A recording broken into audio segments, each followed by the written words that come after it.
Ja meil on suur rõõm tervitada värsket Eesti meistrit, uut Eesti meistrit, Karala Soe, Saaremaa tüdruk oli näha pärast viimast kriini, et see läks korda, need tunded olid päris üleolevad. Jaa, olen seda kaua oodanud ja sai tehtud. Ja no pronks kõigepealt, siis 2 hõbemedalit ja nüüd siis tuli selle ootuse tulemusena kuld sinna otsa, et kui sa juba ütlesid, et oled palju oodanud, siis kas tõesti see on mingi asi, mis juba nagu peas kuidagi pakitses ja rõhus? Mitte päris nii, aga kuna ma olen palju trenni teinud, siis ma lootsin, et võib-olla see aasta on minu aasta. Mis tunne on Eesti meister olla? Lihtne küsimus. Ei oska veel vastata, sest ei ole vist veel kohale jõudnud. Aga kindlasti, kui jõuab, siis hea tunne. Räägi natukene nüüd sellest viimasest võistluspäevast, et esimene radapool, te kulgesite Anette-Liisiga üsna sellises kindlas ühtlases rütmis, 3-4 lööki, 3-4-5 lööki, isegi rohkem vahet, kuni tuli rada number 12. Räägi natukene lahti, mis seal juhtus? Korra lihtsalt lagunes sving ära ja mis juhtub vahel, kui on pinged peal.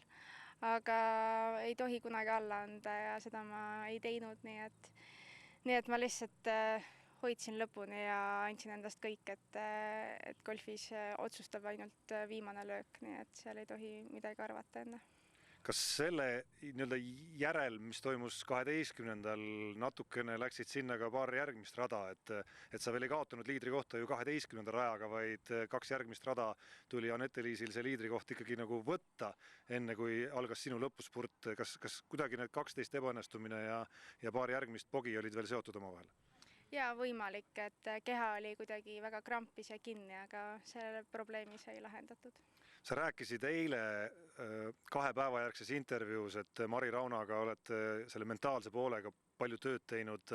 Mul on tunne, et ühest küljest 12. pandi see ühtemoodi proovile, aga lõpuks need oskused ja trennid vist aitasid.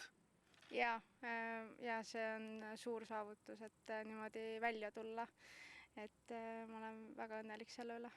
Räägi nüüd nendest otsustavatest hetkedest ka, et rajad 15 ja 16 ja 2 pöördit järjest. Et kas kuskilt tuli mingisugune uus enesekindlus või lihtsalt tuli välja või kuidas sa seda näed tagantjärele? Ma lihtsalt keskendusin oma mängule ja oma löökidele ja sealt ka need pöördid tulid. No, sinu emotsioone oli näha juba ka meie ülekandes. Pisarad olid kerged tulema. Millele kõigele sa mõelda jõudsid, kellele kõigele sa mõelda jõudsid nende hetkede jooksul?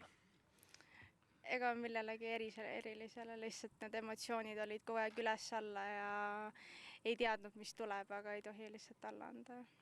No, te olete sel aastal Saaremaal omajagu vatti saanud, olgem ausad, et mingi selline päris mõnus kosutus siia krooniks suve lõppu. Jaa, ma olen väga õnnelik selle üle. Palju õnne sulle veel kord ja edu edaspidiseks. Aitäh!